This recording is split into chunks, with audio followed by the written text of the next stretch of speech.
नमस्कार. आपलं नाव आणि पत्ता सांगा. माझं नाव आगतराव साहेबराव मारकड, मुक्काम पोस्ट उंबरठ, तालुका करमाळा, जिल्हा सोलापूर. ही 1 एकराचा प्लॉट आहे. किती वर्ष झाले बागेला? तर 2.5-3 वर्ष झाले. पहिल्या बाराला आपण 24 टन माल काढला. दीड वर्षात? हा, दीड वर्षात 24 टन माल काढला होता. 1.5 वर्ष लागवड झाल्यापासून 1.5 वर्षात. 100% एसडी वैदिक वर होय, 100%. किती निघेल आतापर्यंत?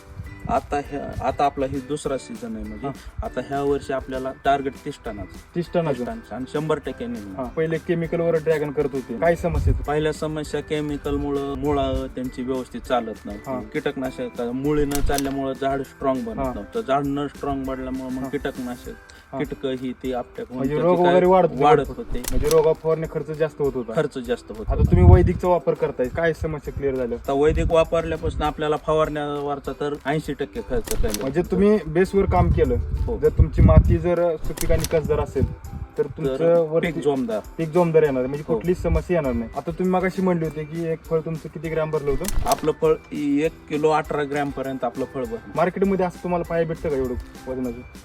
आता आपण पहिलं दुसरी का कुठं बघितलं नव्हतं, हा. पण आपलं भरलं 1 किलो 18 ग्रॅम पर्यंत. इतरांच्या तुलनेत आपलं मार्केटला फास्ट जात आहे. आणि दुसरा मुद्दा म्हणजे व्यापारी आपल्याला फोन करून बाबा माल आमच्याकडे टाकत जा, भलं आम्हाला तुम्ही 2 रुपये जास्त मागून घ्या, माल टाकत जावा, की तुमच्या मालामुळं आमचं दुसरं सुद्धा कस्टमर वाढते, तुमच्या मालामुळे येते. क्वालिटी असेल तर व्यापारी पळत येतो. आता माझी सगळी पूर्ण शेती 15 एकर शेती पूर्ण वैदिक वरच आहे. म्हणजे समस्या काहीच नाही तुम्हाला? समस्या काय म्हणजे खर्च कमी झाला तुमचा? खर्च कमी झाला, उत्पन्न वाढलं. रोप पण मी देतो ती पण पूर्ण हा. STC वैदिक एसटी वैदिकची रोपं देतात. हो. चालेल, धन्यवाद. धन्यवाद.